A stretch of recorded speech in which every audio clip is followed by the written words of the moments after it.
You are unmuted and live, sir. Okay, thank you. Welcome. Okay, it is, like I said, still 9 o'clock. And this is January 12th, and we have the Finance Committee today. This meeting and all the meetings of this committee are open to the public. Proper notice has been posted and given to the meeting in accordance with Wisconsin statutes, so that the citizenry may be aware of time, place, and agenda. So upon calling this meeting to order, I know Joe is, the clone is here, he took his computer upstairs, so he's around here someplace. Yep. And I believe Jerry Murphy was excused. He is, sir. So you have an agenda in front of you. Craig moves to approve the agenda as presented. Mark moves to second. Thank you. Further discussion on that? All the question, all those in favor, signify by saying aye. Aye. Opposed, hearing none, motion is carried. And then also he has the minutes from our 8th of December. Johnson moves to approve. Dave Newman seconds. Any further discussion on those minutes? All questions, all those in favor, signify by saying aye. We do have public comment now, and I believe there's maybe a few of you that are here to say something. And our public comment is a little different than probably you're used to. You'll be invited to come up and speak here at the speaker here for, and I'm going to have 3 minutes and say what you wish, but we cannot have any interaction with you at this point. So you're going to be just talking to us. That's just the way the rules are. I know that's different than what you're used to. I'm also our town chair for on the Matson. We handle just a little differently, but that's the way it's handled here in the Packet County. So anybody from the public that wishes to speak? There's a sign-up sheet and they've circled yes if they care to join. Okay, I'll just probably go right down the line here. Brian Creeder. And then when you come up, if you could state your name and address, please. Thank you, Brian. Morning, I'm Brian Preeter. Address is E5329 Highway 54 Wyawega. And I'm here to comment on this committee's decision not to have an ag agent, the regional agents in this county moving forward, which also ties into your amendment. To me, it's very disappointing growing up in agriculture that this committee chose not to support those positions. When we look at the Wisconsin idea was started in the early 1900s, that the research that is developed at the university does not stay at the university, and extension is an integral part of that, getting that out to our farmers. Growing up farming, I utilized Greg Blondie a lot. I got to know him very well, and going through a family farm transition, unfortunately it didn't work out, but Greg was a huge resource for myself. And I know other members of the Packet County Farm Bureau, which I'm also a board member of, have also utilized Greg throughout the years.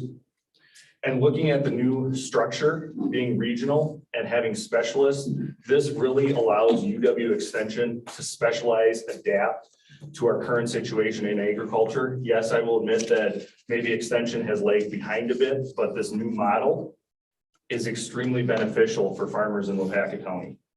And even beyond that, you look at the outreach specialist, you have the access to farm labor, cover crops, which Tom Vilsack, our USDA secretary, just announced new funding for cover crops. Looking at that aspect, where do we go for those resources? UW Extension, we can go to the extension office and talk to those agents. And then also in your guys' December 8th packet, there was a layout of the contacts that Greg had through the months of March to, I believe it was October. There was a lot regarding horticulture, which really surprised me being a dairy farmer. But we lose access to those specialists moving forward if we don't have a regional person in place. Yes, I know there were comments about we can go online and look that up, but I can go online and look that up. I graduated from River Falls and I can sort through that, but it's still a huge amount of information to have a person, somebody in person to talk to work through that information, and that's vitally important. And looking at farms that are working on specialists, so working with their crop consultants and their vets and getting the information that way, that information comes from UW most of the time.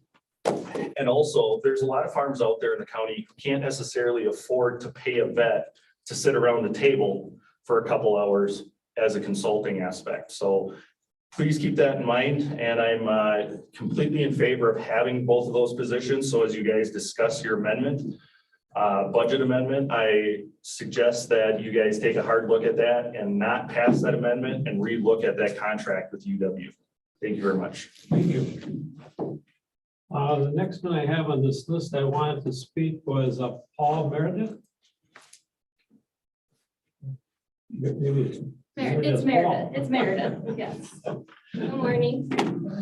I also am here to speak about the regional ag educator positions, and I am the president of the Waupaca County Farm Bureau. So I represent 674 county residents and then our membership as well. And we have a position statement that I'd like to share with you. The Waupaca County Farm Bureau Board of Directors, representing 674 Waupaca County members, supports retaining the UW Extension agent position in the county in any way possible, which would include those regional positions, and is opposed to the elimination of this position. So like Brian said, our membership and non-members of Waupaca County Farm Bureau utilize the extension in many, many ways. And my fear is, I guess, in three different dynamics, if we eliminate those positions, our residents in the county lose local access to the agent and to the information and to the research. But we also lose it statewide. We can't call down to Madison anymore as a resident of Waupaca County with a question related to agriculture and have them answer our questions. They're going to say, please refer to the website. So by eliminating this position locally, we eliminate our access statewide. And that's really going to affect our hobby farmers, our crop and grain farmers, our dairy farmers in the county as well. The second thing I'd like to talk about is research. So where do the vets and nutritionists that Supervisor Federowitz said that his larger farms are getting their information from, where are they getting their information from? They're getting it from UW Extension Research. And so if we eliminate that, we're not even going to be able to service the larger farms and their experts that they're utilizing. And then my third concern is the money was approved in the budget for this position. Now we're going to take it and move it to a contingency fund line. And I don't think that that's where the money was supposed to be utilized. So that's my position. And then I have a statement written by one of our members who was unable to attend because he's dairy farming. So I'm going to read that for you. My name is Jake Haywish. I am the 5th generation on our family's dairy farm. We milk 160 registered Holsteins and our farm is in the southeast corner of Waupaca County. Waupaca County, according to the 2017 census data, has 1,031 farms, of which 539 of them raise grain or forage crops, and 310 of them are dairy or beef farms. When I learned what UW Extension was doing, it made a lot of sense to me. The need for specialized positions in today's agriculture world is a real need. Dairy or agronomy specialists that I can have access to, talk to, or invite into my team meetings on my farm as a service without any financial burden is a big advantage to my business. As a Waupaca County dairy farmer, I hear the message loud and clear from you folks that even though there are 1,031 farms in our county, you don't care and you are willing to delete our support system from your budget.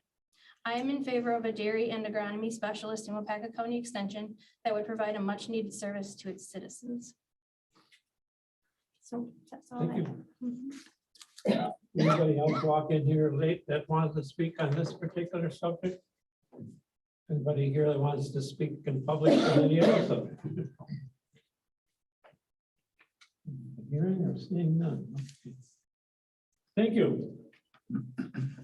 And we'll go on here. We have the next item is the Fox Valley Workforce Development Board. Anthony Snyder. Anthony's a wonderful person. He's done a lot for us, and Dick knows that, and I've been in contact with him quite a bit. And the reason Anthony's here today is there is some definitely grant money out there, and we need our county to realize this so that the people that are negligible in life have an opportunity to get at it. That's the cleanest way I can say that. We want to help people that need help. Thank you, Anthony. Oh, my pleasure. Thank you so much for being here. As Joe said, my name is Anthony Snyder. I'm the CEO of the Fox Valley Workforce Development Board. We are a 501c3 organization that represents 6 counties here in Wisconsin, Waupaca being one of them, Waupaca, Waushara, Green Lake, Fond du Lac, Calumet, and Winnebago. And what we are here to do is to provide job retraining and assistance for those who are looking to better their career. So we go to people who are what we call unemployed, pretty common. You get laid off from your job closes. We help them find their next job. We also go to people who are underemployed. So perhaps the person who didn't graduate high school or did graduate high school, but didn't go on for any additional training, and they find themselves in a low pay, low skilled job. What we are here to do is get them some additional training, some additional support, resume development, job skills assessments, anything we can do to help them better themselves so they can better the quality of life for them and their family. And in doing so benefits all residents of this county and the other counties that I represent. Joe was kind enough to give me some time on the agenda today to talk about just very briefly some of our programs. We are funded by a program from the federal government through the Department of Labor called the Workforce Innovation and Opportunity Act. That money is divvied out to all of the 11 workforce boards in the state of Wisconsin, ours included, based on a formula of population and unemployment and poverty numbers. And so of the 11 workforce boards, we're about right in the center based on our size.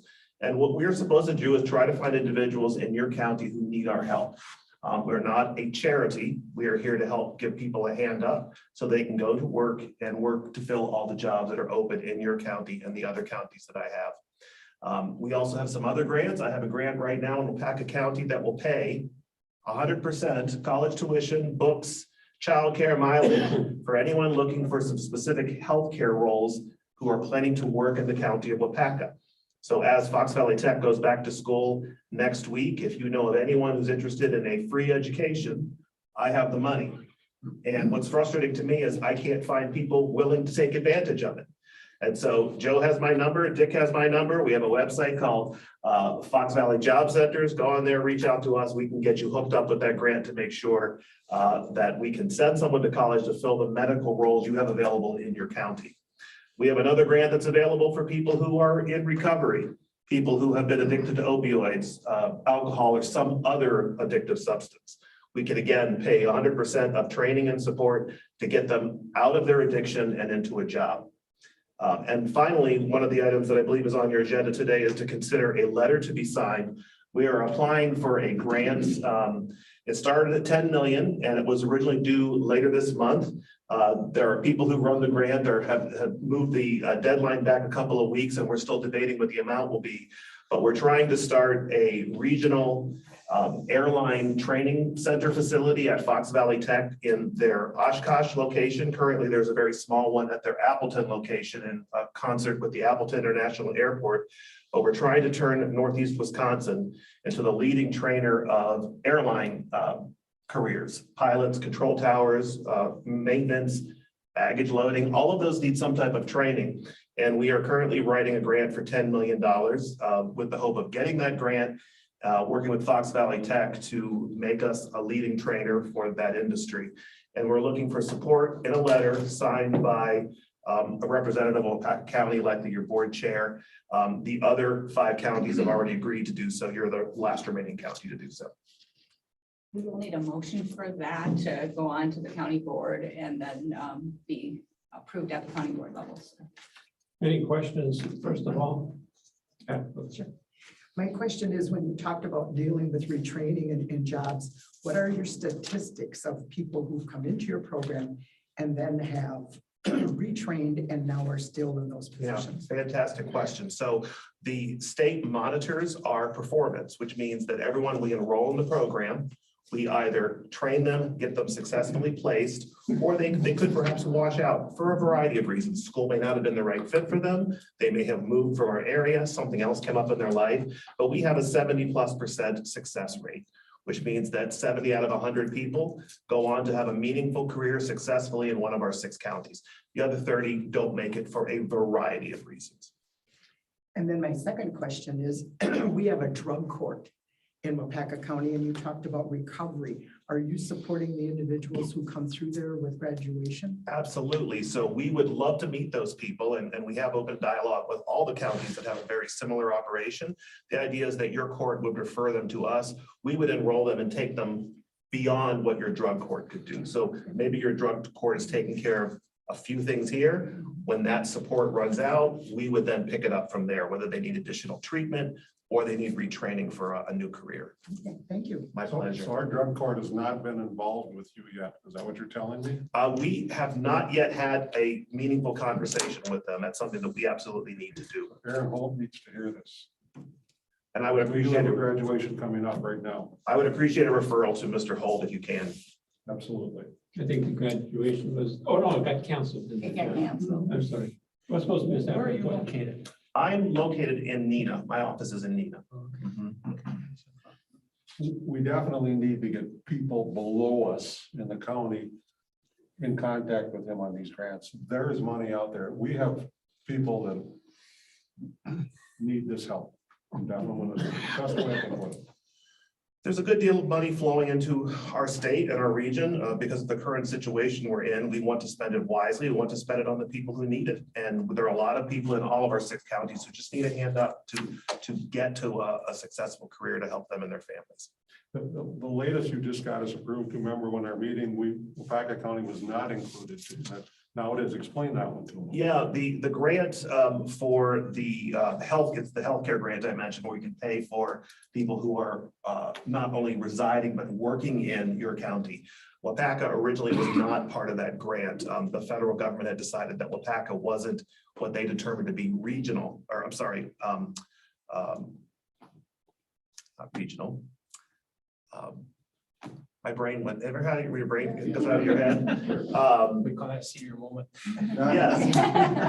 In counties that were rural is the word I'm looking for. They originally determined that Wapaka was not rural.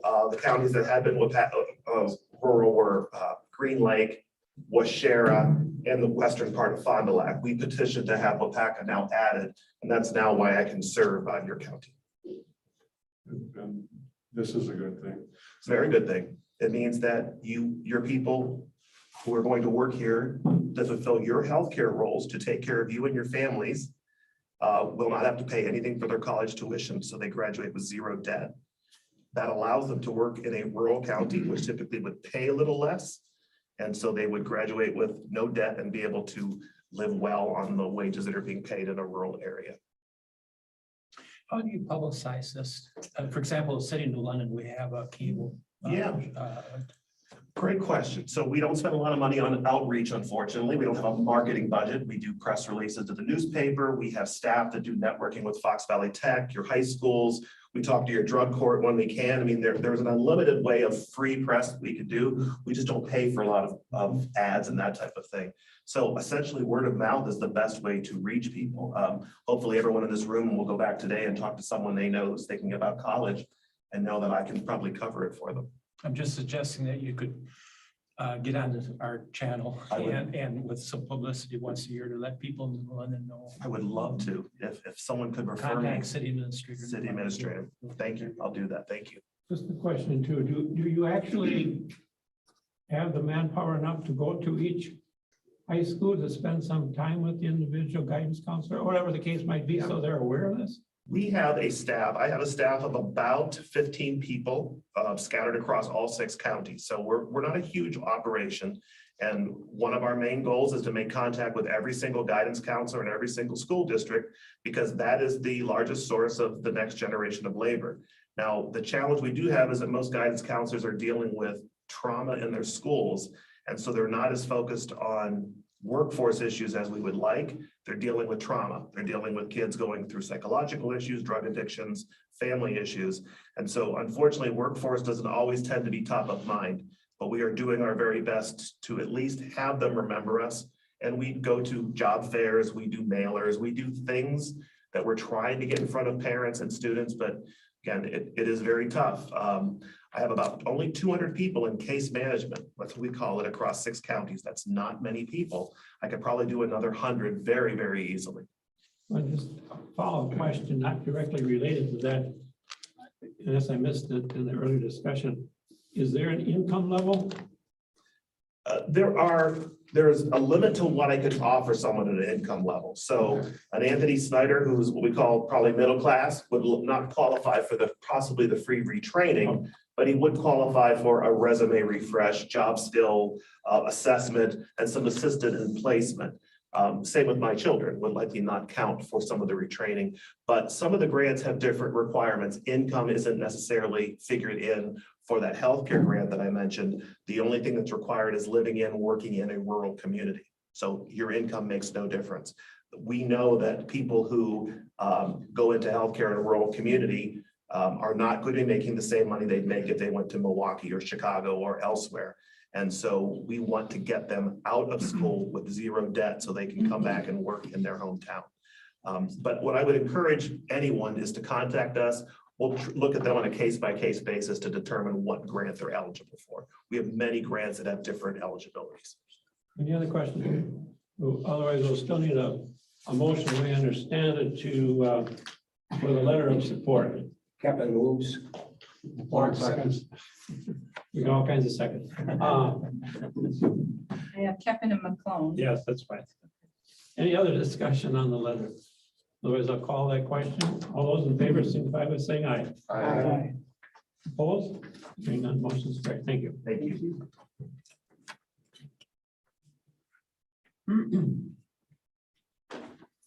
Okay, I think we're down to Jesse here. Good morning. Thank you for the opportunity to talk about another difficult but productive year in the Veteran Service Office. I think you received a digital copy of the annual report, and Jill's bringing it up now. Happy to answer any questions you have right off the bat. Otherwise, we can kind of just march through the slides, and I'll just highlight a couple of things. Of course, the same report will be given to you, the full county board next week, of course, contingent upon your approval here today.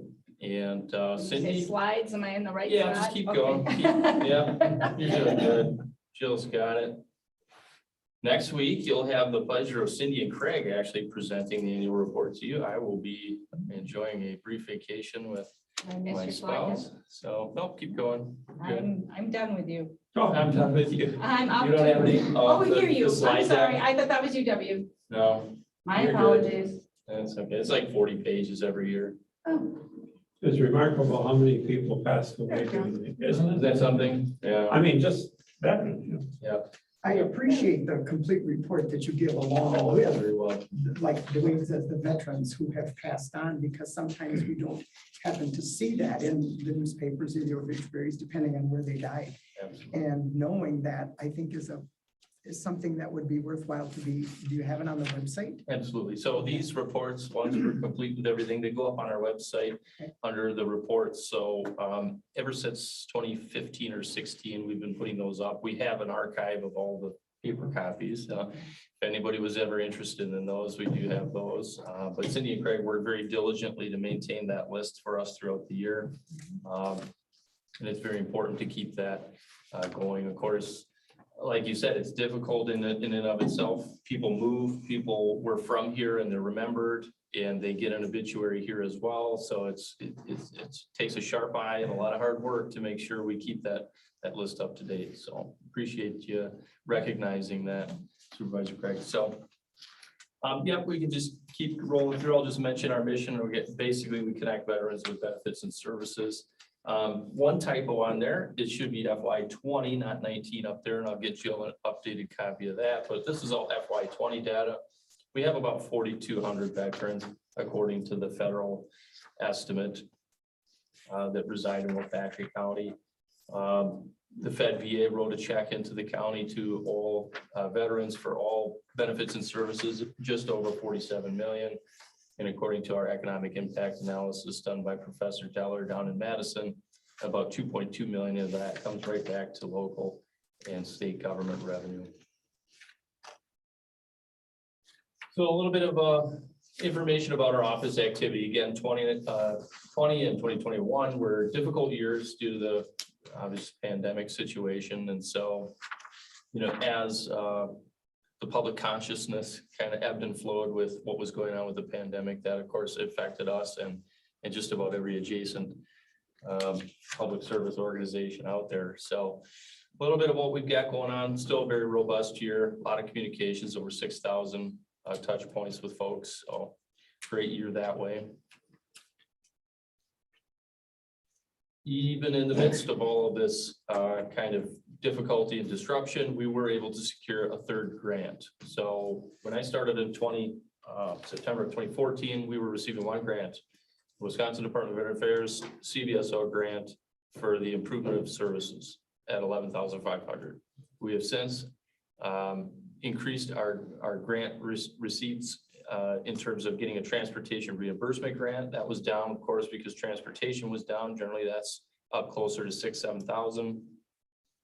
And we went out to the community chest for a little support for some marketing support. So that's a very specific number that we asked for to support our getting our message out on 92.7 Lakes, the FM station here in Waupaca.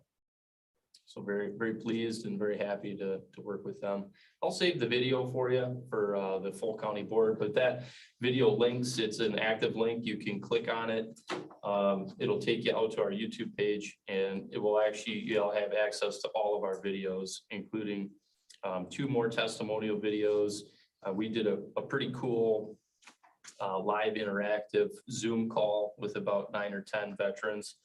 For about an hour, I gave them a basic benefits brief for the first time this year, which worked out pretty well, and we'll probably do that again sometime. But as you can see, they're very active year, great partnerships with the community, events upcoming, the work continues. So happy to take any questions that you might have. Yes. Want to expand on transportation? Sure. You rely on volunteers. Has that been an issue this past couple of years? And just a little bit about what volunteers do for you? Yeah, so several years ago, it's a great question. Transportation of the rural community in Waupaca County in particular is a challenge, to be fair. We could use a lot more volunteers. We could use a lot more support that way. It's not popular though, because it doesn't make money. It loses money. This is what tax expenditure is all about in terms of providing a service, the government providing a service to the citizen that is unable to care for that particular need on their own.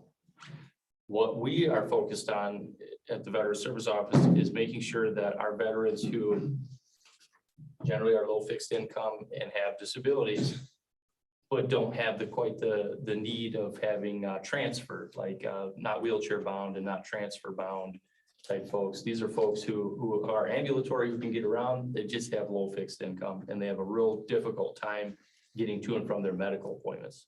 Waupaca County is unique in that we have, we're surrounded by VA clinics and facilities about an hour away in every direction. So it's important to prevent kind of downstream negative effects, what we would call crisis prevention, or the crisis intervening in the crisis cycle. Is important to make sure that these folks get to and from their regularly scheduled medical appointments and any subsequent follow-up or intervention appointments, including mental health and general medical care. So we've got about 1,600 veterans who are enrolled in VA healthcare, and they go to all of them.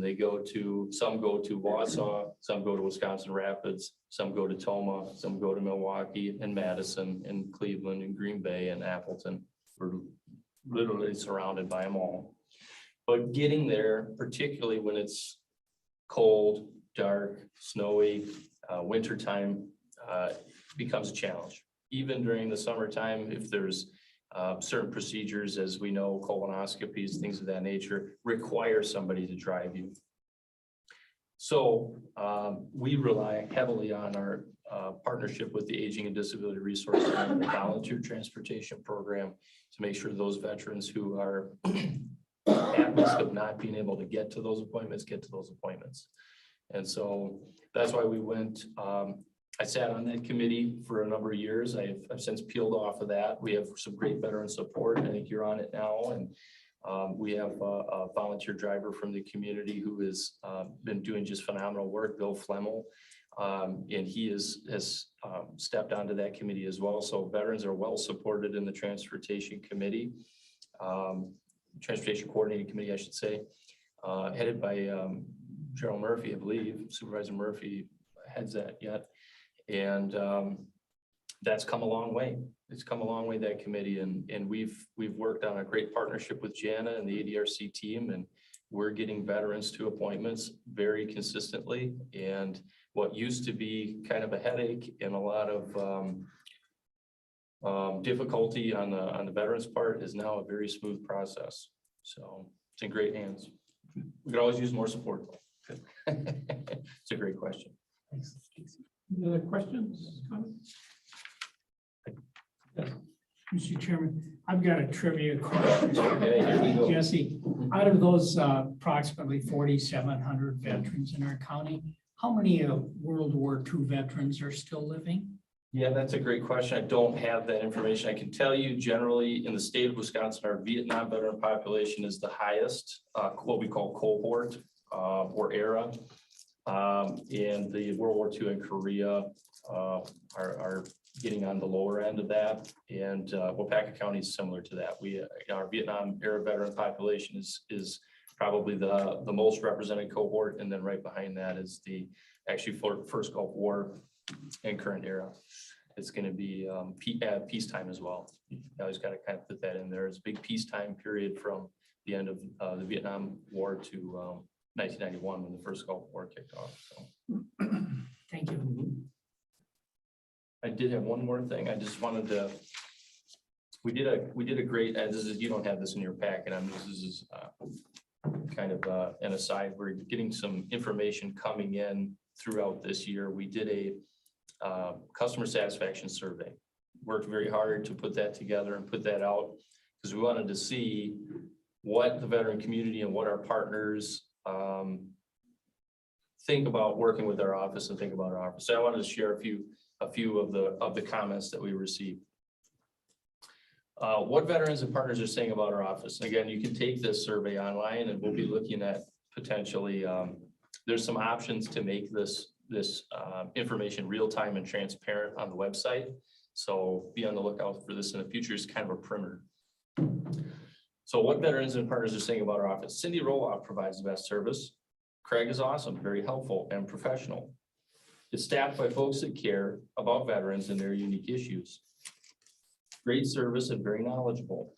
I would strongly recommend them for your help and guidance. Great commitment to the veteran. Every veteran should come. They're all welcome. Excellent service, excellent, friendly, efficient staff. Enjoy talking with them. Great personnel, very knowledgeable, will do everything they can to help veterans. We're very fortunate to have County Veteran Services, an excellent resource for veterans. You folks were helpful when I needed your assistance. I even received a personal phone call asking if my request had been met. Go to them. They will help you navigate the sea of information.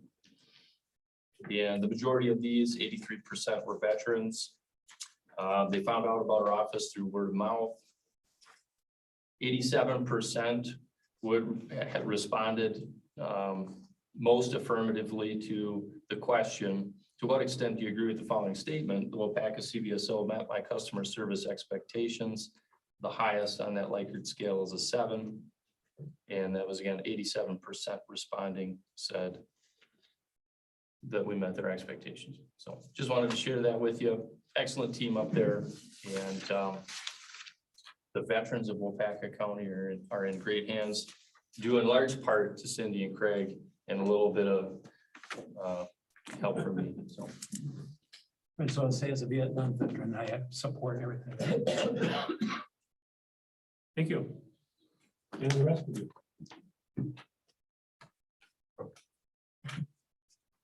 Okay, next item we have is the UWEX.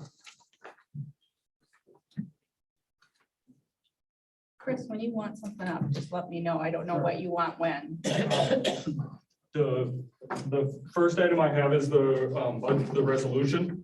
I'm going to attempt to communicate. My family has been gracious to share a lingering cold with me, so I'm going to communicate with my mask on so I don't share with others. So I have the budget resolution number 42, which is based on the action by this committee to remove the costs associated with the egg educator, the contracted services and associated costs. Those items are there. The $43,600 is the contracted service fee, and then the related costs are the office supplies. Office supplies, the training reduction, mileage expense, other travel, and then the supplies related to the program.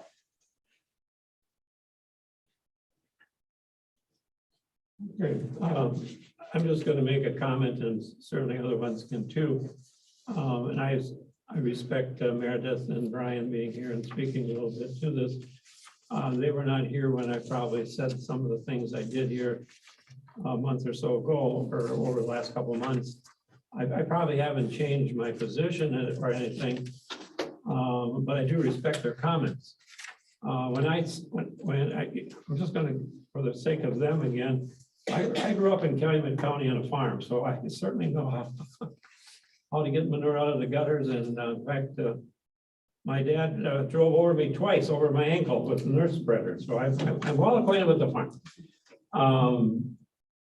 But things have changed.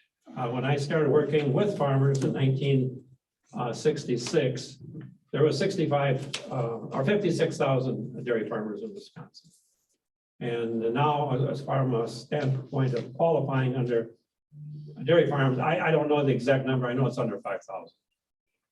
But that's not the point. The point is that everything changes. And I did not speak on my comments lightly. I talked to numerous of my past customers. I even talked to an Amish individual. I know he wouldn't call in anyway, but the point is things have changed. And I want to make sure, and I want to be clear, that I also chair the Land and Water Committee for the county with Brian Haas. And Brian and I have had some conversations on this too. I don't believe, Chris, to my knowledge, you ever reached out to him, and that's here nor there. But I think what we're going to do, or at least Brian and I talked about, we're going to feel this out as we go along here. We believe if there's going to be a need of some type, there's probably another way to accomplish this in a different form. Other counties have gone down the same path that we have here, so we're not unique. But I certainly don't want to show any disrespect for the dairy farmers. World of change out there. Some of you probably picked up on the news last night again. Manitowoc County, I think there's one that wants to go from 8,000 to 16,000 cows. You know, it's a changing world, and I'm not a teacher by trade. Did the University of Wisconsin lag in this? Maybe, I don't know. I'm not going to push any fingers in anybody, but I just want to make sure that we're going to monitor this. We're not going to just push it under the basket if this gets approved. So any other comments or questions? Go ahead. Otherwise, we'll need a motion to approve this. What are we approving, the amendment? Or Yes. The amendment. The resolution. Budget amendment, yes. Amendment. Okay. Resolution number 42. Craig moves to approve budget resolution number 42 and send it on to the full county board. More seconds. Any further discussion? Call the question. All those in favor, signify by saying aye. Aye. Aye. Motion is approved. Thank you. Call for opposed. Pardon me? Do you want to call for opposed? Oh, yeah, opposed. You might have been able to see, I wasn't, so that's why. I Oh, asked. yeah, I was watching. Yep, thank you. The other Question, item, yeah. the other letter item that was on the agenda was the services contract. The contract itself is everything is identical to the previous included in the packet, or it is included in the packet. It reflects the change from $226,573, which would have included the ag educator services, to the $187,159. Well, I can move to approve and then we can talk. Yeah, we can either way. Craig moves to approve the contract. Johnson second. Comment? Okay, now I have a question for you. Yeah. Under number 3, county responsibilities, B. The full paragraph says, provide travel and appropriate job expenses to the staff, office facilities and equipment, office supplies and demonstration materials, salary and fringe benefits for the clerical support staff and other supporting budgetary items through regular county budgetary procedures in which funds are appropriated, excuse me, for such purposes under applicable Wisconsin law.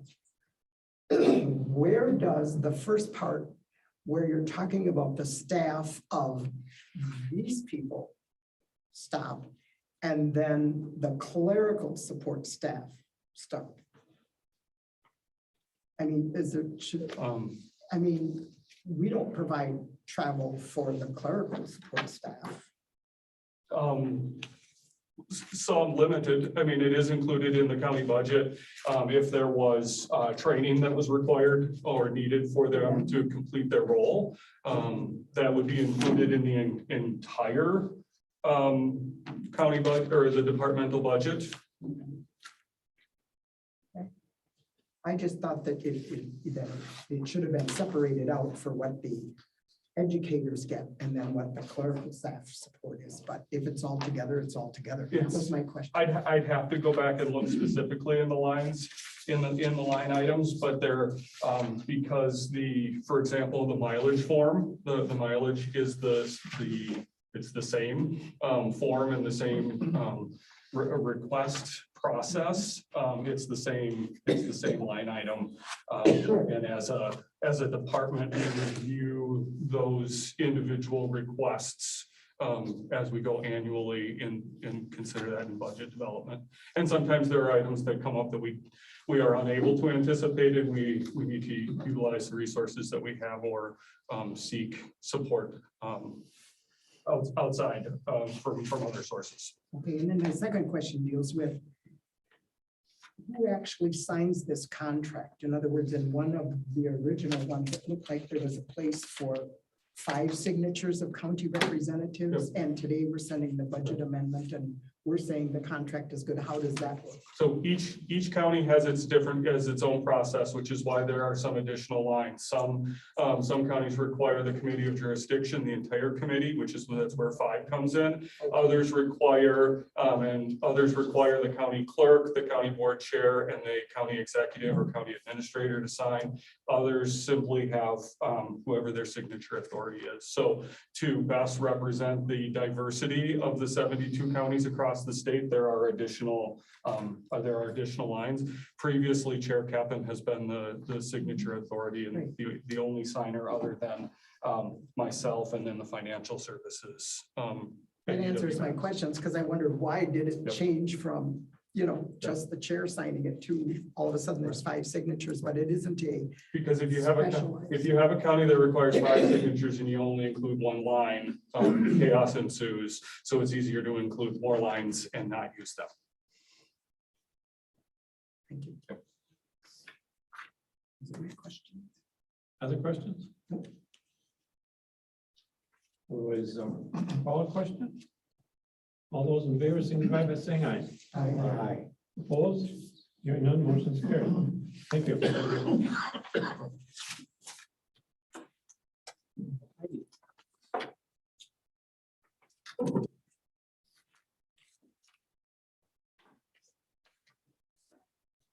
Morning. Morning. We have a list of donations that we gotta accept here at this committee level. The first one is resolution number 39. That is for a total of $16,875. And it listed out that the accepts $3,200 from Jim Miller and $1,000 from Wildlife for Kids for the purpose of supporting the Shop with a Cop. I missed the paragraph before. And then the $3,500 from Little Black Dog Design, $3,500 from Peterson, Chrysler, Dodge, Jeep and Ram, $22,175 from Neville Motors, $1,200 from Remax Lion Real Estate, $2,500 for Farmer State Bank, and $1,000 from Paulette Gerner. And this was for the office dive team, or the sheriff's office dive team. So in total, that would be the $16,875. Craig moves to approve resolution number 39. Mark moves to second, and we really appreciate that. Yeah, it's always wonderful when people give some money. I mean, and for the right reasons too. That's really great. Any questions on the amounts or anything in particular from anybody? Otherwise, I'll call the question regarding resolution number 39. All those in favor, signify by saying aye. Aye. Opposed? Hearing none, motion is carried. Thank you. The second resolution number 40 accepts $1,200 from Mark and Helen Pohl. This was for donated for the Birth to 3 program and Health and Human Services. Johnson moves to approve resolution 40. Dave Newman second. Question, comment? No question, all those in favor, signify by saying aye. Aye. Opposed? Hearing none, motion is carried. Thank you.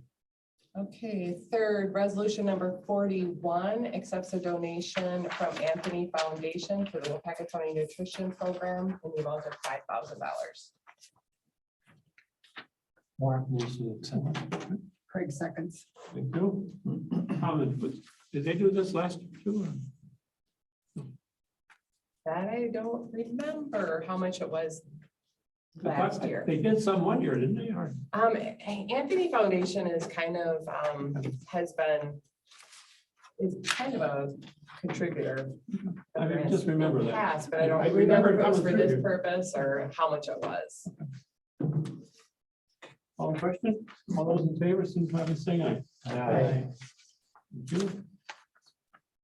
Resolution number 43, we talked about this a little bit last month. This is establishing the special revenue fund to track the revenue and expenditures for the American Rescue Plan Act funds that we received and will be receiving the second in 2022. This resolution will go back effective date to the date of when we received those funds. It's been the recommendation that this be tracked separately outside of other fund areas. So. Mark moves to accept. John and Dave. Okay, thank you. Difficult when you're having resolutions that's going to give you money to turn them down. So anyway, call a question. All those in favor, signify by saying aye. Aye. Opposed? Hearing none, motion is carried. Thank you. And then I apologize, when I printed out the packet, I did not have resolution number 44. Well, I'm just looking because it's not online. It's not there. You need it or?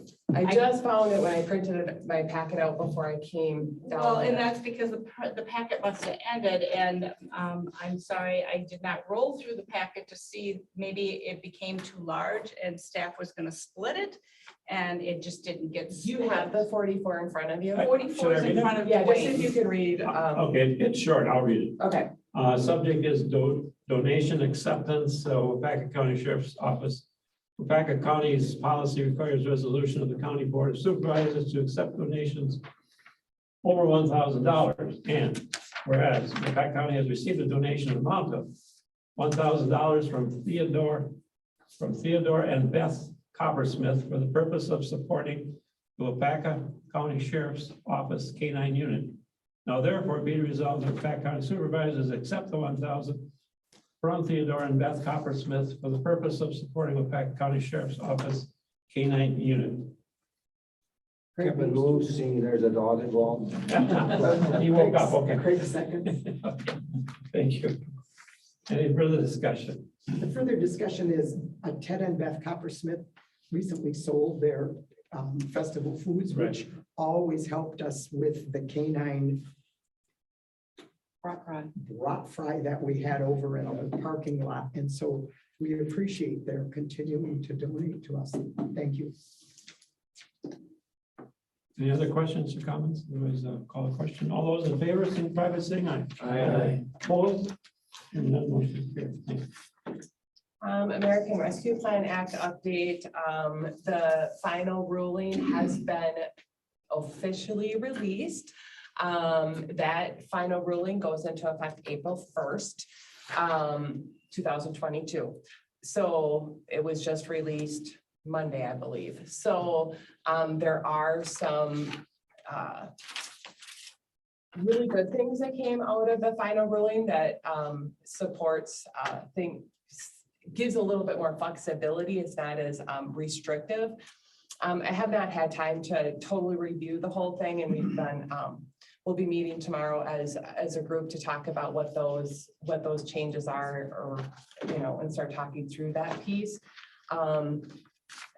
One of the most confusing parts of the process was lost revenue calculation and how you can how you need to calculate that lost revenue over the period of time. And that's one thing US Treasury has given some flexibility there to say you can utilize up to $10 million in lost revenue without the calculation.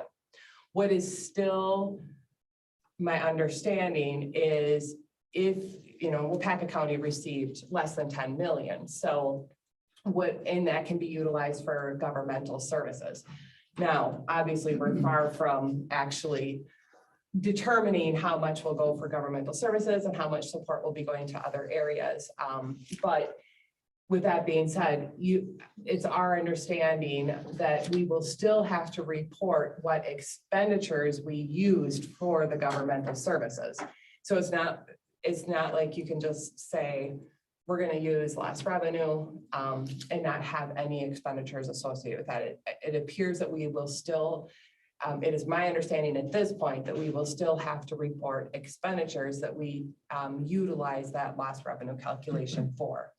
There was also a little bit more flexibility given for capital they added capital projects. However, if you include capital projects as one of your expenditure categories, you do have to show due diligence that it is specific to the pandemic itself. So you can't just go out and start, build a new building, and you have to be able to prove that it is, COVID related. There was also a little bit more flexibility given in the wording of the broadband piece. So, kind of researching that piece and trying to figure out all the avenues that we can take. But again, we will continue to meet and work on that. So far, I've received two requests in for internally. So I'm hoping that there's department heads out there working on those forms and trying to figure out, because we're trying to figure out what we have internally versus what we want to do externally with our external partners to assist in mitigating this. So that's kind of where we're at on the American Rescue Plan Act. And I'll take any questions if you have any. Excuse me. I'm part of the New London chat team. Right offhand, I don't remember what chat stands for. I think it's Community Health Action Team. But anyway, they're wondering, they asked me to ask you, is there a process for accepting suggestions from the action team as to expenditure of the money? We have not gotten to that thought process yet.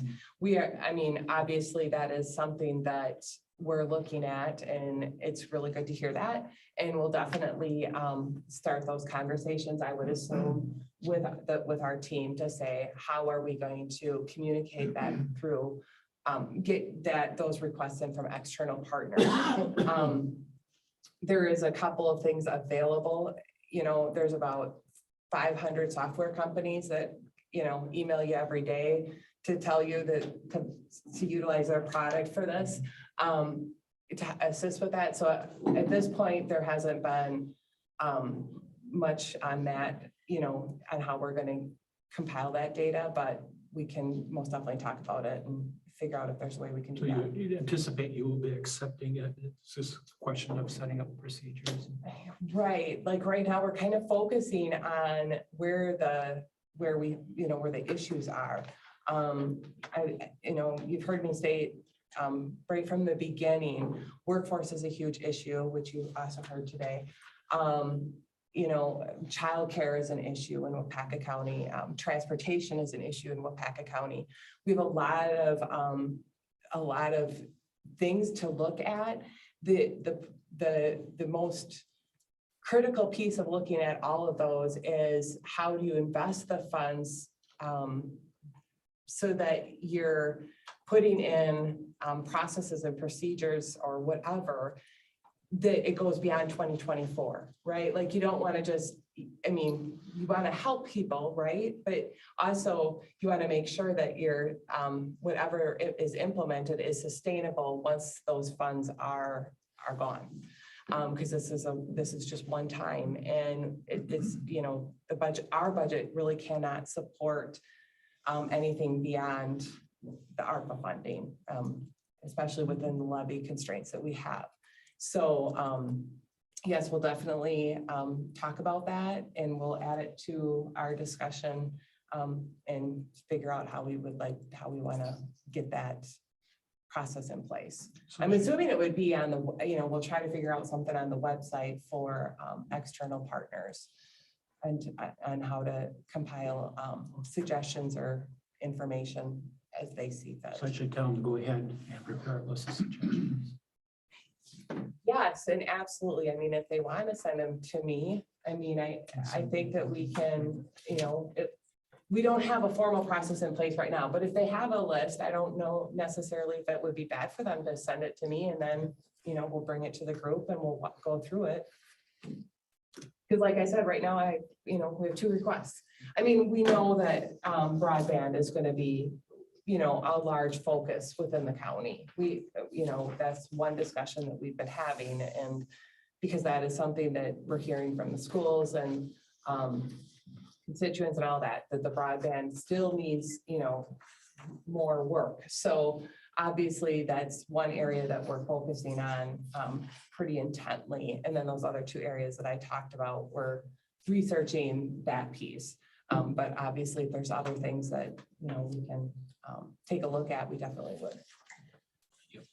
Just one question, Heidi, did the 10 million loss thing surprise you? That was that high or not really? I was a little bit surprised.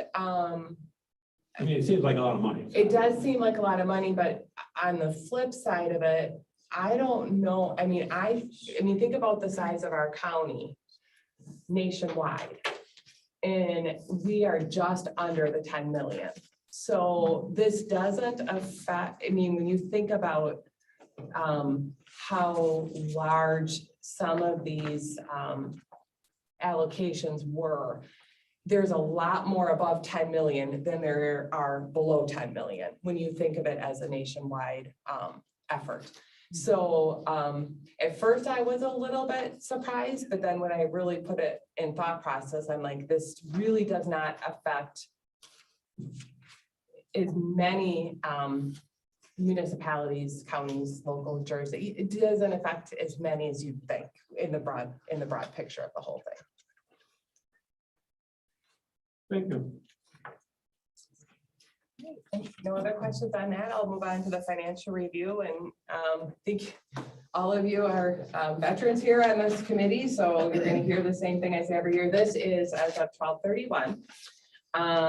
Revenues and expenditures continue to be booked back to December 31st as it applies to that previous year. So I'm not going to focus a lot of time on revenues and expenditures because those will change quite quite a bit yet, because we still have some payroll to post that will get paid out this week. And then, invoices that continue to come in. Plus, there's a lot of grant funding that doesn't get booked until after the year is ended. But just wanted to point out on the operating cash flow analysis, right now, unless we're through reconciliation, there's some adjustments, cash should not change too much. We're about $2.4 million higher than we were at the end of 12/31/2020. However, I want to remind you that we have about 4.9 million in ARPA funding included in that. So it is a little bit lower if you take that into consideration. The other piece is on the delinquent taxes owned by county. That balance is $316,796 less than the previous year end. So again, another really good picture on that piece. That's really good. Interest on investments were 168,000 about under budget, offset with about 129,000 over the 100% of budget in interest on delinquent taxes. So luckily we had those two things offset each other. And then the budget for 2022 was adjusted to account for that on the interest on investments. And like Mark has indicated numerous times, the interest on delinquent tax, we're not going to continue to see that. So we maintain that budget level as well. So that should all come into play. So those two things really kind of helped us out through, netting those helped us out that end of the year. Go ahead. I probably asked this already, but I need to review it. Under operating cash flow analysis, because we collect taxes for different municipalities, it is cash coming in. Yeah. But we end up paying it out. Yeah. So it doesn't hit this. Yes, it does. It Yes, does hit. It does, because it's really hard, because I can't pull that out. Because it's the way I have this and set up, because I'm trying to grab what really, when I say operating cash flow, I'm pulling out like previous year's capital bond proceeds. Those cash accounts. So that's when it says operating, I never wanted to, because that really skewed it, because when we took out debt, it would really jump or whatever. So this kind of, and you have expenditures obviously coming out on that. So what I'm trying to do in this graph is just show you what we have in cash, and so that we can make sure that the trend is maintaining. It's really not about necessarily the dollar. It's really watching the trend to make sure that we're not seeing anything that causes for alarm. And that's kind of twofold, because as finance committee, you really should, we want to make sure that those trends are occurring and you're not seeing anything that's would call attention that something is amiss to the financial record. My confusion was on the operating, because I know that we operate all these little things, and then yet that's coming in for a specific purpose, held for a specific municipality until we pay it out. And I thought, I'm just going to ask, is that included? But I see if it's cash flow, it's cash in, cash out. Right. So it would be included, but it's not really operating because we're collecting it for somebody else. So, but I understand what you said, so that's good. Yeah. Thank you. So that's the first page. On the second page, sales tax is ended the year at 4.5 million. It's 584,319 over the budget. We did only transfer what was budgeted to the Transportation Services Fund. The remaining amount, I would assume, we would assign for future capital. However, it does appear that the Transportation Services Fund is going to be over budget. So we will most likely end up transferring that out to cover the 2021 overage there. So it's still good. I mean, we still brought in good sales tax, but we wouldn't be able to use it for future capital. It'll probably end up just kind of going over to that piece. As far as the capital improvement plan, again, expenditures, a lot of this will be coming in the next few months. Once we get all the expenditures booked back to the previous year, a lot of this will be coming back to you for non-lapsing, because we had some challenges in 2021, completing projects or trying to get vehicles and trying to get parts. And so a lot of that stuff will be requested to be carried over for that piece. Again, the revenues and expenditures will keep kind of skim over that. We're under 100% of the budget in the revenue by 2.3 million. Intergovernmental revenues grants, like I mentioned, that's a pretty big piece here that will continue to be booking revenue. The highway cash flow is $400,000 less than it was last year.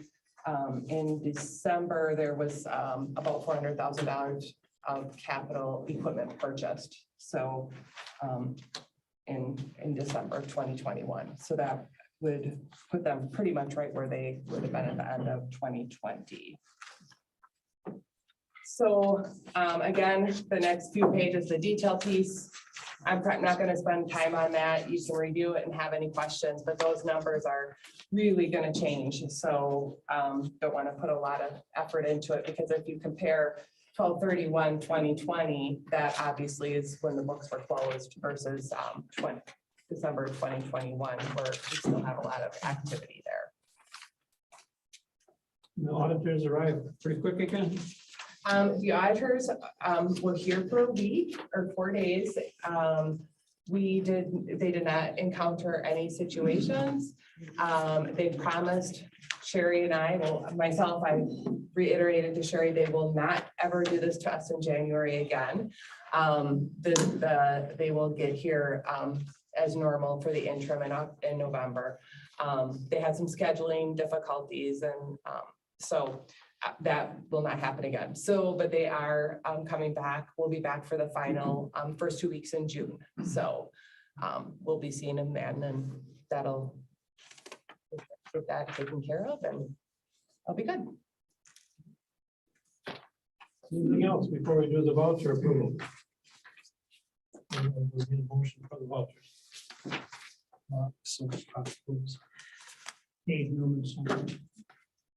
Heard the motion and the second for the approval of the vouchers. Any further discussion? All the question, all those in favor, signify by saying aye. Abstain. Thank you. Opposed? Okay, motion is still carried. Thank you.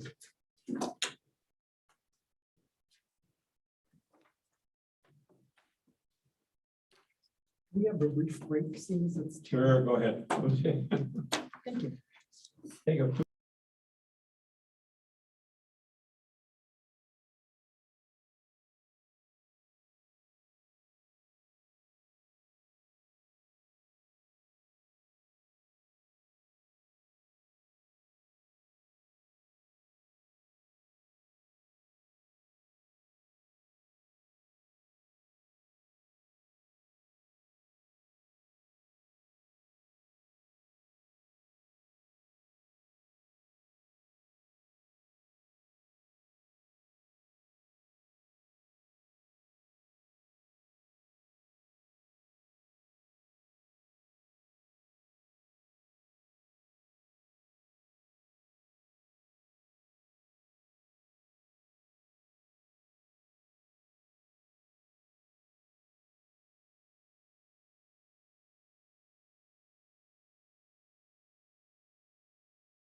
We'll, go ahead and continue here, Mark. You got good news? Well, I know you got some good news. Morning, everyone. So first piece is dealing with the interim, just some updates on that. If you remember last month, I talked about that, that property with improvements in Northport. I sold that. I think it was the next day, somebody asked about it, and so their intentions are to turn that into a rental. So the positive part is the people that bought it live right across the road from it, so I think it's a good, when you have a type of rental, it's nice when it's being monitored, so to speak. So I'm anxious to watch the development of that parcel because it certainly needs some TLC and some improvements in order to be a rental. So I'll be anxious to watch it, but I'm very glad to get rid of that before winter. The Merck building in Clintonville, where we have the money, we're just waiting to file the deed. I did email Kaz Muskie, the new, I think she even named the. Yes, yes. The new city administrator, because mainly all we need is the information on how they want to take title or deed to it, how they want that listed. Is it going to be city Clintonville? Is it some type of otherwise? So she's not gotten back to me yet, but I did email her again on Monday, just letting us know how they want to take title or deed to that, and then we can draft the deed. So hopefully we're in a matter of days of that becoming in the property of the city of Clintonville. And they can start their process of raising that property. We continue to work on the unknown parcels. That's the next piece of the interim that we are targeted to go to court in March for. Again, we have 57 parcels. Those are various small parcel slivers throughout the county. We do have a number of them that people have inquired on. In some cases, I don't think people even know they're there. But again, just cleaning those up, a portion, we have more to do, but we need to get certificates on those before we can go through the interim foreclosure parcels. So basically, they're unknown now, they'll become property of the county, and then it can in turn sell. Question. Yes. If a person knows it's there Mhm. and assumes it's theirs, should they get in contact with They you? can, we will Or be not? reaching out before we would do anything for advertising. We'll be reaching out to those adjacent landowners. And to be honest, my intentions are to work with them versus creating a hornet's nest by having someone from out of the area come in. So we are really going to target to get those to the person that probably already thinks they own it or makes most sense for them. So that's the process we're going to go through. It's not going to be like our typical interim where we put everything out for advertising and then everybody will look, have, kind of the opportunity. We're going to kind of look at, say, this one only really makes sense for one or two owners. Sometimes, most of the time, they're right in between. It's, it's a sliver left off from a sale. Right, so what would they have to do to be able to get it? Let's say it's one of these slivers or triangles or whatever. We may have, I'm anticipating put a price of $1 on it, and then they would just, we'd award it to them, and they need to record the deed of $30 for it to become theirs. As an example, because I read it in the wonderful Marion paper, I think it's glorious. All that Yeah, good they stuff. still, I was totally big, surprised to big. see that what the town of Royalton considers a private road along the north shore of White Lake is considered, that whole section going east is considered That's an easement. whatever. People live on Randy Phillips's driveway. Well, not according to the county. It's a vacant piece of land that they're saying is whatever. And that's why I wanted to know. So we're gonna look at those in some of those cases. Maybe we don't want. Maybe That's what we'll I keep thought it those was. as And well, then back to when you say the town. North Shore going to the west, there's a turner on it. I Yeah, think. that's an easement. Royalton, but when it goes to the east, you're right. I always thought that was part of Fox's. I did But it too. shows up as a vacant parcel that nobody's getting charged for. And I'm thinking, well, talk to Randy, or I'll call Randy, somebody, Yeah. because They'll get communicated with, and like I said, that may be a case where that parcel will go to that appropriate and owner. would you have to find the easement thing because everybody thinks it's there? I mean, do the title companies go back that far to show that there's easements given to start with for that private road? We don't Or really is that a do question title we don't know? insurance. We just do a search, but we don't. And you couldn't find anything, so that was the end of it. No, there could be easements involved with them. Okay. They That would simply have retain, to that would come in and retain show. with the property. Okay, perfect. So That's if what I Randy wanted. would get in touch with you, you could figure it Yeah, out. Okay, That's what we'll do, Pat. yeah, perfect. Do you want to? Sure. Okay. Okay. Solve that one. All right. So most of them are gonna be pretty clean and it makes sense. There's a couple that I'm not really looking forward to, but it's something we gotta do and it makes sense to get them figured out, so. We are continuing to work on our, again, with the 2018 interim, so those delinquencies of 2018 taxes. That's a pretty daunting list still at this point. We've gotten some responses and in the payment plans and taken care of. So we are going to be working with Diane here once we get through this next few weeks of first installment tax collection. So probably in February, we'll be targeting a list to Diane to get one of her letters out to them. That might gather a little more attention than the standard letter coming from the county's attorney. Just trying to get more response from them to work with us. Obviously, that's our first goal versus foreclosure. So we'll be working on that here in February as far as the 2018 around, because that would be targeting for court this summer. But again, that's a pretty daunting list. He's still at this point, not unexpected, being that we're only 3 years of delinquencies. Any other questions on, well, actually tying to the Imran, tax collections have gone extremely well. We collect again for the first installments for 14 municipalities of the county. So that total amount to collect is about a little over $40 million. As of January, or as of December 31st, we had collected 19.3 million of it. So almost half of those are paid by the end of December. And again, that's typically for income tax purposes. We have a lot of people concerned that it gets paid. But we've processed over 19 million in our office here in the last month. So obviously been very busy. Bob and Beth do a fantastic job of working through that process and make it work. As a county, all 34 municipalities, total to be collected is a little over about 82.4 million. Almost half of that's been paid, 39.5 has been paid as a county. So again, not unusual. Again, primarily that's paid by end of December for their 2021 income taxes is why they want to have them paid by that time. We'll have a big push here the next couple of weeks here with the first installment due by January 31st. And we have the grace period there. But so I expect those numbers. Typically 2/3 of the total amount gets paid by the first installment. So we're on pace there. Any questions on interim before I go to financial review? So financial review, again, the increase in the funds, if you look in the current month column there, you can see a major increase in funds. And again, that's due to our collections and kind of answering your question, Pat, with the cash flows. Again, you can see the big peak in July. That's our tax collections as well.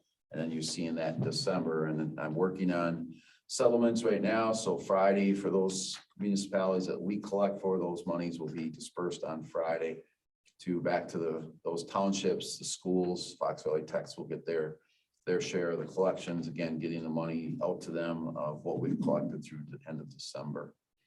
Do we pay them the interest on the account of the money that we keep? No, that's the money that we earn interest? Well, the or money what? that we collect. No, that's our, We collect the money and then there's interest earned on it. We don't give them the No. interest on it. Okay. I don't charge them for collecting it, which a lot of counties do. And that was in place long before I got here, but basically that's our incentive to collect for it, which now is not really incentive. It's not getting rich off of us. No, so no, those are funds I that's. didn't know whether it had to be in a segregated account. No, or that's whatever. the whole reason why we agreed to collect some of it. And then it's interesting with the collections too, is through the pandemic, a lot of the townships especially are not offering in-person collections. And with it being year 2 of that kind of now, I think it's gone a lot better. I mean, you still have some people want to personally hand that check to the treasurer, but it's just not feasible in many cases. So it's working. I think people are getting used to that process, that they're going to have to mail it. And, you know, our biggest push there is mail it earlier than later. Some people like to wait till the very last minute. So with escrows and stuff, it's a challenge sometimes. So that's why you're seeing the big increase in funds there. Those will be going out. A good chunk of that will go out on Friday. Again, as Heidi mentioned, tax certificates and interest paid is still being very strong. Again, that's partly through the 2018, the letters we sent. I would think we do pretty well here in spring. So we're going to get people caught up, or at least in a better position. So we aren't looking at foreclosure. So those numbers should continue to be solid. But again, I don't anticipate those being as strong as previous years as far as totals. Because again, we've eliminated some of them older delinquencies. And then sales tax, as we pointed, is finished very strong. If you look at the bottom right-hand column, if you look at the totals, there's only 1 month we were under 300,000, which is pretty incredible. When you just look back into 2019 or 2018, there's several years or several months that were considerably lower. So my hope is that it'll be continued strong in 2022. We've budgeted for similar numbers to this year, so we have bumped that. So hopefully we'll be able to maintain that. But one positive of everything that's happened is money is being spent within our county more so than outside now. So it has helped in that fashion. With that, that's all I've got. If you guys have any questions, interest on investments continues to be a major struggle. Nothing really happening out there. I do talk to Josh Barbian with Whisk Funds on a regular basis. I've sat in on a analysis, but forecast, and they are talking of roughly 3 to 4 bumps in interest next year. Whether that comes to fruition from the feds or not will be to be determined, but they are targeting that to happen. So if interest rates bump up, that should hopefully help a little bit with what I can get on return. But again, banks are pretty flush with cash right now, so they don't have the need for money. They're not going to increase their rates on what they're paying out. So it's going to be a challenge, but we have a lot of CDs that are laddered, so they'll be coming up for maturity at different times. So as the rates increase, hopefully it'll be good timing that we can roll some of these into better rates. Mark, Supervisor Mark. Can you comment on sales tax on internet purchases? Do we get some of that, or how does that work? I would have to do some checking. I do believe we do help. Yes. Yes, so that's probably the majority. It is coming from here, a lot of it, because there's a place where you can go to see where your increases are. And the internet sales has been one of the areas that have jumped. I would say pretty it's a majority of it. significantly. I would think it's a majority of it then. Amazon is collecting it from me, so it should be coming back to you guys. Yeah, that is the majority. Or, I mean, that's been a big spike in this all because a lot of people stayed home. And when they're home doing nothing, they're using their credit card. No, I'm just kidding. They're buying local too. I mean, I think there's no doubt. I think you're seeing some of that, but yeah, I would say that piece is a big piece. I just had a comment. Many years ago, I was at an ACO meeting out in Washington, and many years ago, maybe it's 2012 or 2013, the big fight was on there is exactly what we're talking about.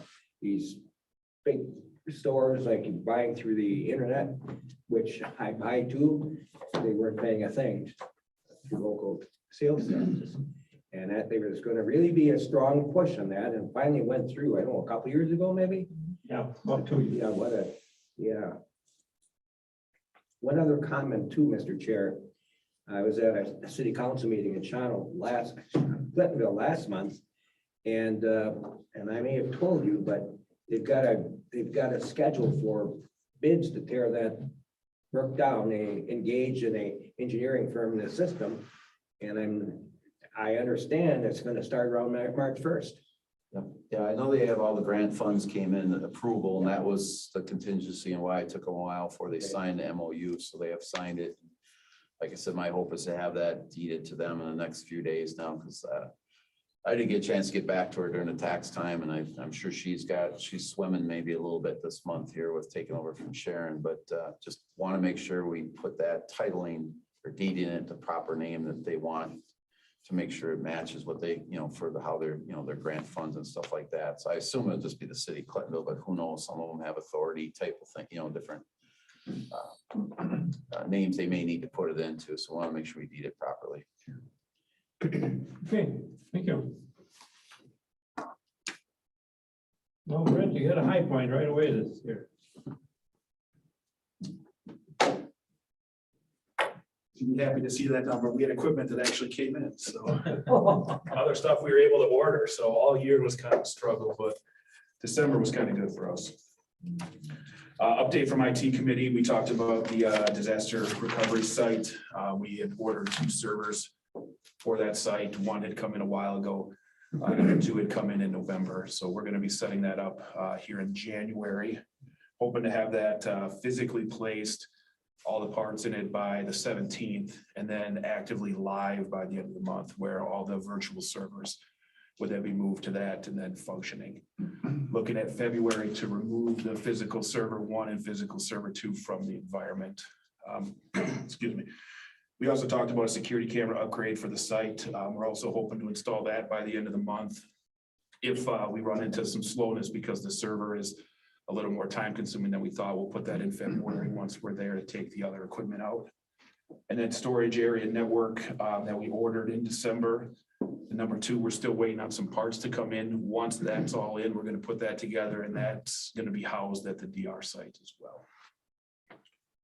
We went over the 2021 budget numbers. I don't really have a lot to talk here. Once everything's finalized, we're going to take those numbers back to the IT committee, and then we'll bring those back to finance, where you'll have a final idea where we are, but we will be under budget. Almost all of our accounts were either break even or under budget, and we were short-staffed for quite a while last year. So in our salaries will be under. And then obviously, if any of those people would take in health insurance, those numbers will be under too. So once finance gets everything done, we'll be taking those final numbers back to the IT committee for the 2021 budget. And then project updates, we did have the 14 laptops that we ordered near the end of the year did arrive. So we're going to be setting those up and distributing them in January and February.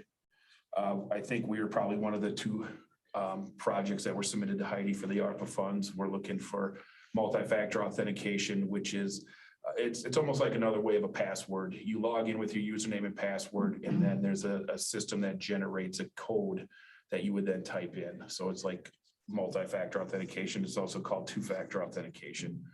We're doing that for our teleworkers in law enforcement right now, the patrol officers. We're going to be rolling that out to all of our teleworkers here in the first few months of the year. What we're looking at for the ARPA is to be able to do it internally as well. Redundant internet, it looks like AT&T and Wisnet. I got an email from AT&T yesterday that they're looking for January 25th to get their equipment finalized and hooked up. We do have the equipment from Wisnet. They shipped that last week. So the 2 devices will be hooked together. And then we're looking at having redundant internet by mid-February.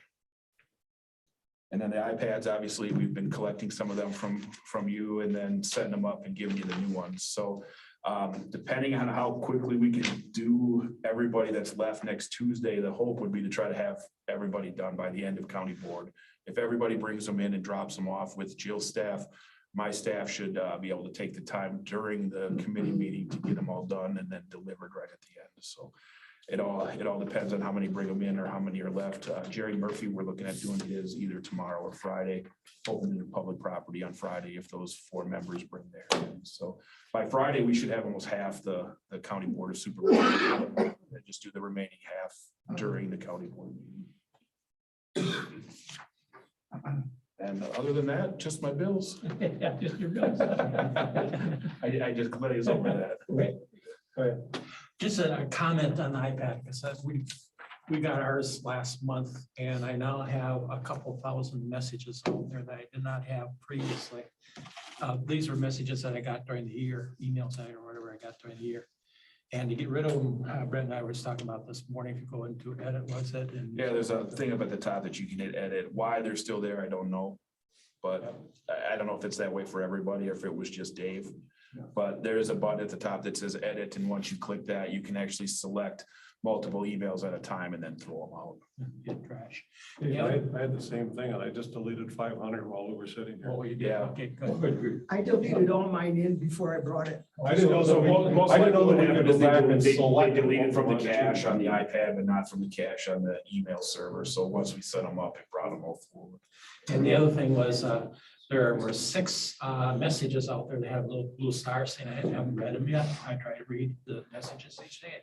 What the devil is this? I went through the complete 2000 and I could not find any messages, emails that had the little blue star, but on the front page, it said you have 6 emails that haven't been read yet. And it turns out I had to. It's the Apple account that's on there. So we have to create an account for you when we set up the iPad. So on the left side, there's one that says Exchange, and then there's another one that says Apple. The Apple one is where the 6 were that he was seeing.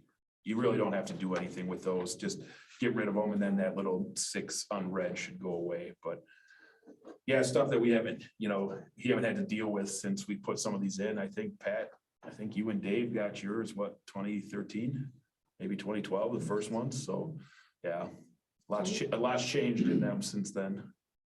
Don't leave the meet, don't leave here until I talk to you about this. It isn't connected to the internet. Okay. So I just need to know how to do that. Because Okay, well, thank you. Thank you. We'll need a motion to approve the bills. I move to approve the bills. Dave Newman seconds. Any further discussion? All question, all those in favor, signify by saying aye. Aye. Opposed, motion carried. Dwayne, I should have known you were gonna do that. I just thought. I said motion. Just before Mandy starts, I see Rod Hansen still in here. He always likes trivia I questions. was gonna say it's a trivia question. So I'll make this real quick, to short. Some of you who travel by car and stuff, you go down to the south and everything, you probably come across what they call Stuckey's Restaurant. Stuck. What state did it originate in? New Mexico.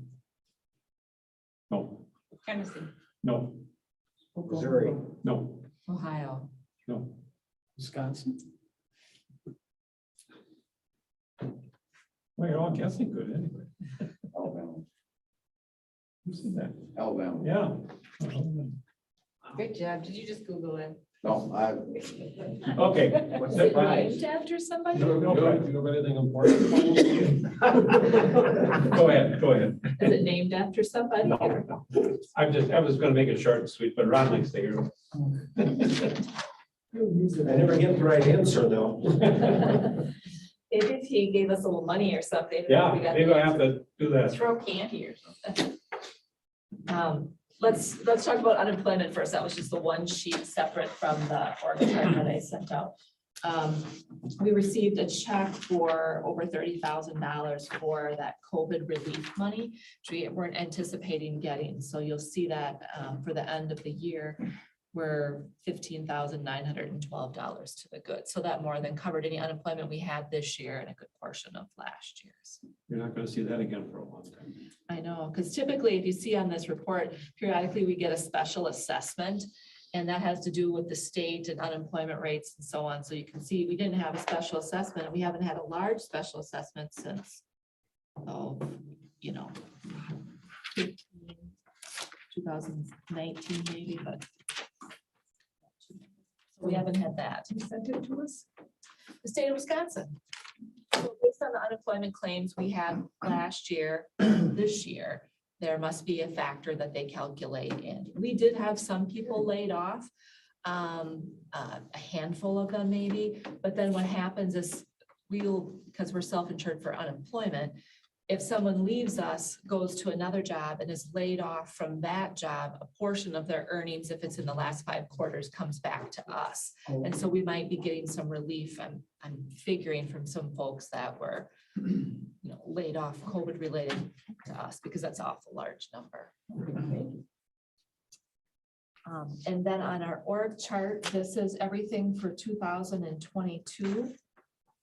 And you can see, well, I printed this morning and at that time we had 13 vacancies. And then after I printed it, someone else turned in a resignation. So we have 14 vacancies at the present time. Most recent ones you'll see is Shelley Lee up in the clerk of court's office will be done on the 28th. She gave her notice this week. Jill, we know, is leaving. Pam Cole of economic support gave her notice. John Lopez is from the sheriff's department, going to be retiring on April 7th. Although I put those in red, that we have people that are resigning or leaving, and then those that are highlighted in yellow are those that are currently vacant and are in the works for recruiting. And it's the pink kind of thing. The pink one, that one on the first page, that's the vacant position in Heidi's office, kind of reevaluating what they may do with that position, so it's not actively being recruited for. And then for the highway department on page 12, we have Ryan and Tom that are gonna swap positions as we get some positions that are filled. So that's more or less so that we don't lose track of them in our office. Because this is kind of our working document. Sure. Tom and Ryan are gonna swap around, but once we get their 2 vacancies, we have equipment operator 1 and equipment operator 2.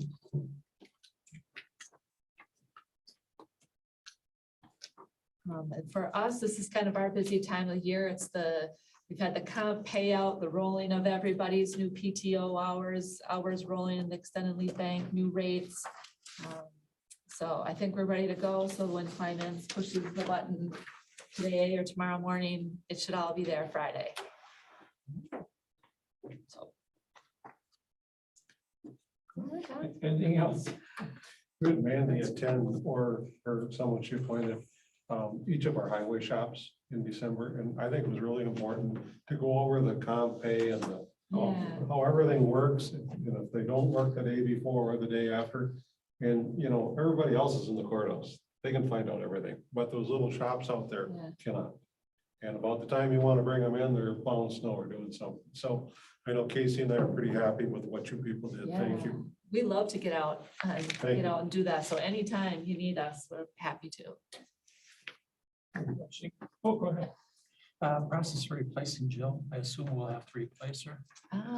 Good, good question. We have, Jill and Dick and I have met and talked about it. We think that Christy in the county clerk's office has, and you'll get a letter in your packet, but she has her time obviously in the clerk of court's office. She was before she came to the county clerk's office.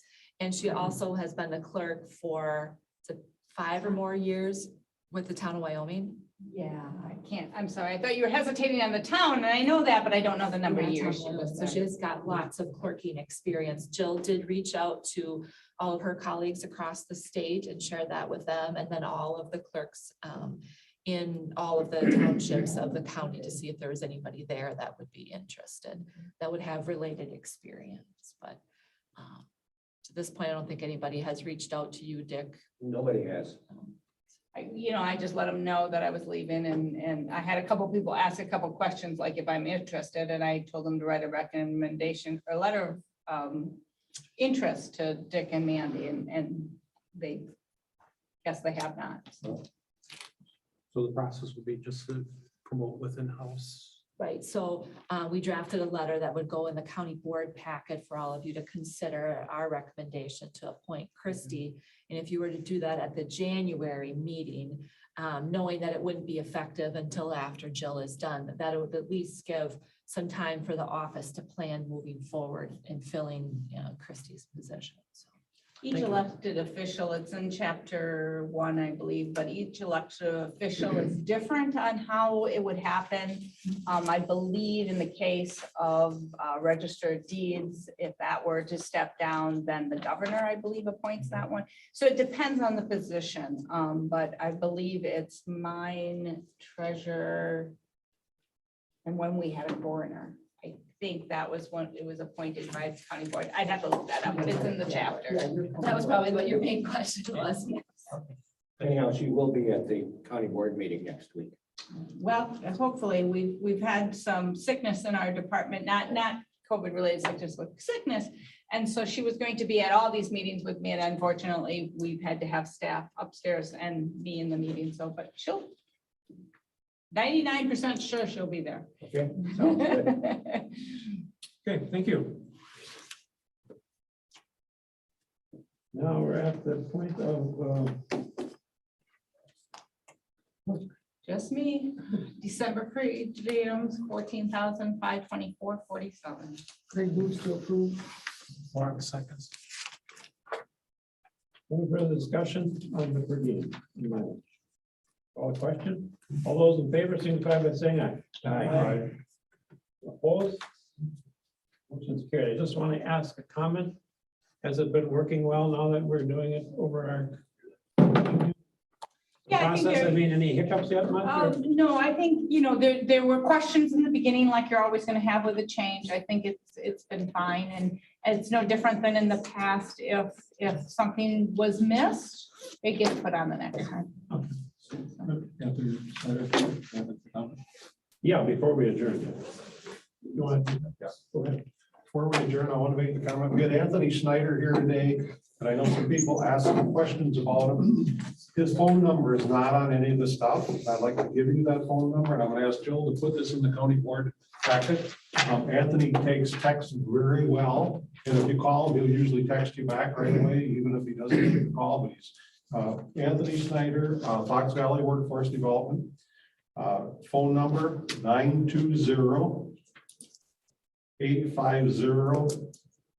920-850-2032. I'll say it again, 920, please write it down, 920-850-2032. His office, which I usually don't deal with, I go direct to him, is 920-720-5600, extension 302. And like I said, I'm gonna ask Jill to put that on, and I'll put his address down for you, so you've got it all, so that all the county board members see it, and hopefully I see some of the people left our meeting. I hope Health and Human Services and all the departments can get involved and help some of these people that would qualify. And I look at us 27 people, we're not in contact with those people. We're just the top of the food chain. We need the bottom of the food chain to help us out. And they're the most important people, is the bottom of the food chain. Those are our worker bees. I'll never forget that. Thank you. I just have to say, I know Anthony for quite a while here. In fact, I had the honor of being on the selection committee that selected Anthony, and many applicants, and he stood out, and you can see why. He's very personable, and he's really pretty good at what he does. You always have on the agenda here, did anybody attend anything that's relevant, any conferences in the last month? If not, then it's in order to adjourn. I'll make a motion to adjourn, Mr. Chair. Thank you. We are adjourned.